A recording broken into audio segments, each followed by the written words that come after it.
Assalamualaikum warahmatullahi wabarakatuh. Selamat datang kembali di mata kuliah pembelajaran IPA di SD. Hari ini kita akan melanjutkan materi dengan membahas modul 9 tentang merancang pembelajaran IPA. Bersama saya Erlin Mariani, selaku tutor pengampu mata kuliah pembelajaran IPA di SD. Adapun tujuan perkuliahan kita hari ini adalah setelah mempelajari modul ini, diharapkan mahasiswa dapat merancang pembelajaran IPA kelas 5, merancang pembelajaran IPA kelas 6, menjelaskan pengaruh makanan, sistem pencernaan terhadap kesehatan, menjelaskan hubungan antara sistem pernapasan dan darah dalam proses penyerapan sari-sari makanan, dan menyusun silabus dan rencana pelaksanaan pembelajaran untuk konsep-konsep esensial kelas 5 dan 6. Ada dua kegiatan belajar pada modul 9. Kegiatan belajar 1 adalah merancang pembelajaran IPA kelas 5 dan kegiatan belajar 2 adalah merancang pembelajaran IPA kelas 6. Kita akan mulai membahas kegiatan belajar 1, yaitu merancang pembelajaran IPA kelas 5. Yang pertama harus disiapkan adalah materi esensial kelas 5. Selanjutnya kita akan membuat silabus dan juga membuat RPP. Sebelum kita membuat silabus dan RPP, mari kita pelajari materi esensial kelas 5 terlebih dahulu, yaitu tentang makanan, sistem pencernaan, pernapasan, darah, dan kesehatan. Kita akan membahas tentang makanan yang mudah dan sulit dicerna. Makanan yang mudah dicerna adalah makanan yang terbuat dari bahan-bahan yang tidak berserat. Sedangkan makanan yang mudah dicerna adalah makanan yang tidak mengandung serat atau selulosa, misalnya daging, telur, tepung, gula, dan lain-lain. Sedangkan bahan makanan yang tidak mudah dicerna adalah bahan makanan yang mengandung serat yang berasal dari tumbuh-tumbuhan, terutama sayuran. Serat atau selulosa tidak dapat dicerna oleh sistem pencernaan manusia, sebab sistem pencernaan manusia tidak memiliki enzim yang berguna untuk mencerna selulosa, yaitu enzim selulase. Walaupun selulosa tidak dapat dicerna, namun memiliki kegunaan, yaitu menyerap air sehingga tinja yang keluar tidak terlalu keras. Kegunaan lainnya adalah menggiatkan gerak peristaltik usus. Oleh karena itu, serat dapat mencegah terjadinya susah buang air besar atau sembelit. Berikut ini adalah sistem pencernaan makanan yang melibatkan sistem pernapasan dan darah. Dalam hal ini, makanan yang diproses pada sistem pencernaan akan diserap oleh tubuh dalam bentuk sari-sari makanan, kemudian oksigen yang berasal dari pernapasan mengedarkan sari-sari makanan ke seluruh tubuh bersama dengan darah, kemudian menuju ke dalam sel. Di dalam sel terjadi proses oksidasi dan sintesis. Berikut ini adalah zat makanan, sumber dan fungsinya. Karbohidrat, sumbernya dari beras, jagung, singkong, gandum, dan sagu, berfungsi sebagai sumber energi atau tenaga. Protein, sumbernya adalah daging, ikan, susu, telur, hati, dan kacang-kacangan, berfungsi sebagai zat pembangun. Lemak, bersumber dari minyak kelapa, kacang-kacangan, daging, dan susu, berfungsi sebagai sumber energi. Mineral, sumber dari sayuran, daging, susu, dan kacang-kacangan, berfungsi sebagai zat pengatur. Vitamin, bersumber dari sayur, buah, dan susu, berfungsi sebagai zat pengatur dan pelindung. Air, bersumber dari air, sayuran, dan buah, berfungsi sebagai pelarut zat-zat di dalam tubuh. Jadi kebutuhan gizi setiap orang berbeda-beda, sesuai dengan jenis kelamin, umur, dan jenis pekerjaan atau kegiatan. Berikut ini adalah tabel yang memperlihatkan kalori tiap orang berdasarkan umur, jenis kelamin, dan kegiatan. Perhatikan tabel berikut. Kebutuhan energi setiap hari untuk pria dewasa paling banyak di antara yang lain, karena khusus pria dewasa yang memiliki pekerjaan berat seperti mencangkul, menggergaji, atau bekerja berat yang lainnya membutuhkan 4.500 kalori dalam sehari. Sementara wanita dewasa yang bekerja sebagai ibu rumah tangga membutuhkan paling banyak 3.000 kalori harian untuk memenuhi kebutuhan energinya karena mengerjakan segala kegiatan pekerjaan rumah. Berikut ini adalah kebutuhan energi setiap hari dalam kilokalori untuk berbagai kegiatan. Jadi makanan yang bergizi adalah makanan yang mengandung zat makanan yang diperlukan oleh tubuh, yaitu karbohidrat, protein, lemak, vitamin, mineral, dan air. Zat makanan yang dikonsumsi tidak boleh berlebihan ataupun kurang. Kelebihan ataupun kekurangan zat makanan dapat menyebabkan malnutrisi atau salah makan. Kelebihan lemak atau terutama kolesterol dapat menyebabkan sakit hipertensi atau tekanan darah tinggi, jantung koroner atau penyumbatan pembuluh darah di tajuk jantung, stroke, pecahnya pembuluh darah di otak.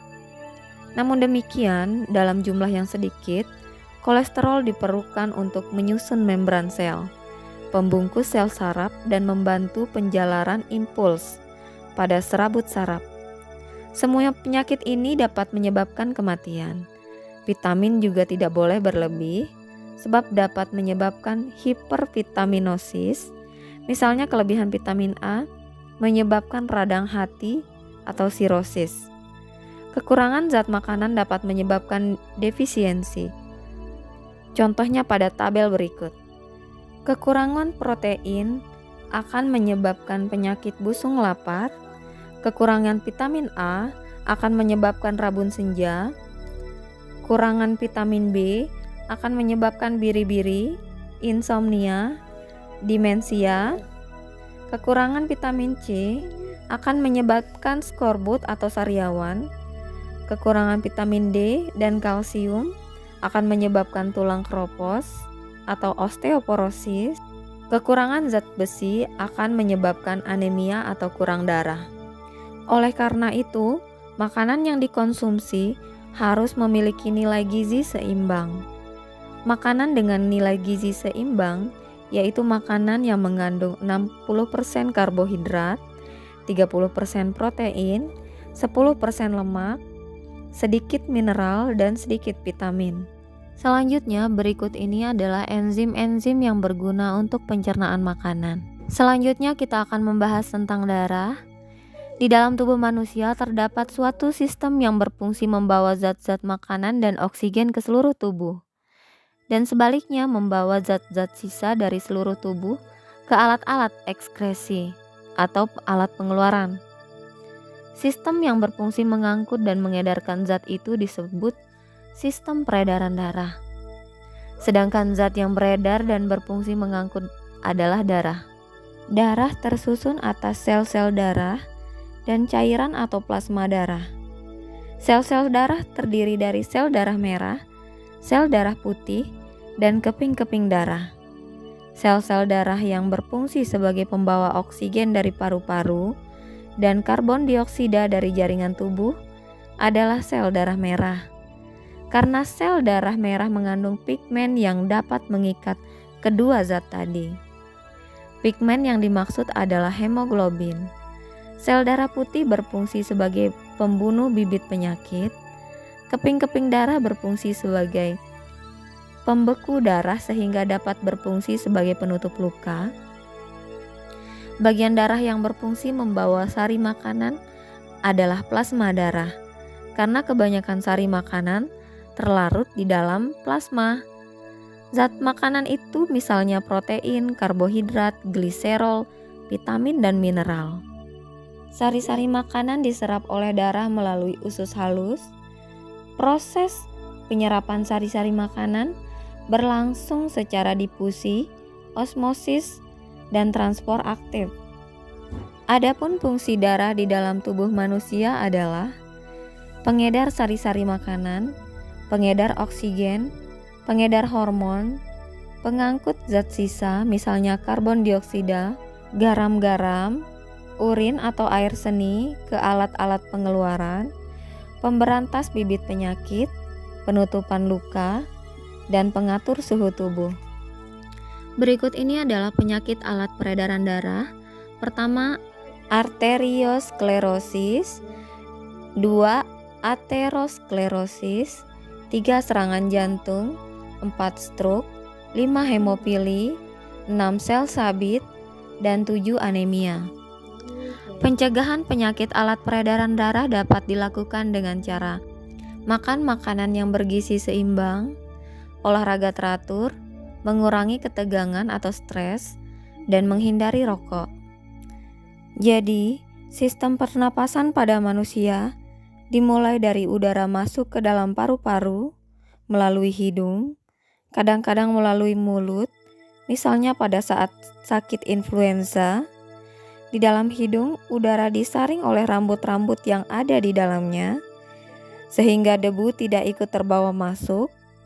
Udara di dalam rongga hidung juga dihangatkan, sehingga suhunya sesuai dengan suhu tubuh. Selanjutnya, udara menuju ke tenggorokan. Di dalam tenggorokan terdapat rambut getar. Pada lapisan dalam tenggorokan dan trakea, terdapat rambut-rambut getar yang sensitif terhadap debu dan makanan, sehingga membantu mengeluarkan debu yang terbawa masuk oleh udara pernapasan atau makanan yang salah jalan. Tenggorokan bercabang menuju ke paru-paru kiri dan kanan. Masing-masing cabang bercabang-cabang lagi menjadi ranting yang lebih kecil dan berakhir pada kantong tipis di dalam paru-paru yang tersusun seperti buah anggur. Kantong tipis ini disebut juga alveolus. Kantong alveolus dibangun oleh sel-sel epitel yang tipis dan juga kaya pembuluh darah, sehingga sangat memudahkan terjadinya pertukaran gas melalui proses difusi. Di dalam kapiler alveoli, oksigen diikat oleh darah dan selanjutnya diedarkan ke seluruh tubuh. Di tempat itu juga terjadi pelepasan karbon dioksida dari darah yang berasal dari seluruh sel tubuh untuk selanjutnya dikeluarkan dari tubuh bersama udara pernapasan melalui tenggorokan dan lubang hidung. Berikut ini adalah jenis gangguan pada alat pernapasan manusia: influenza, bronkitis, TBC, tonsilitis, asma, difteri, sinusitis, dan rinitis. Agar tidak terjadi gangguan pada alat pernapasan, kita perlu memperhatikan hal-hal berikut: menjaga lingkungan tetap bersih, tidak bermain di tempat berdebu dan banyak sampah, tidak merokok, menghindari orang yang sedang merokok, tidak mendekati orang yang alat pernapasannya terkena penyakit menular seperti flu, batuk, dan TBC, menanam tumbuhan di sekitar rumah, dan berolahraga secara teratur.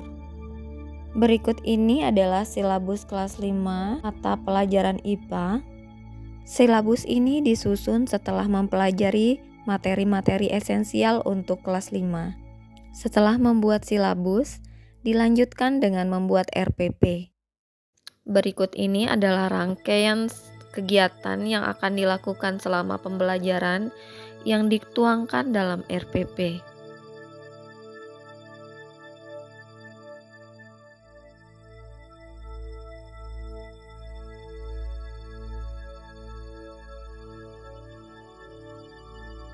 Pada kegiatan belajar 2, kita akan merancang pembelajaran IPA kelas 6 dengan cara yang sama, yaitu dengan memahami materi esensial kelas 6, kemudian membuat silabus, lalu membuat RPP.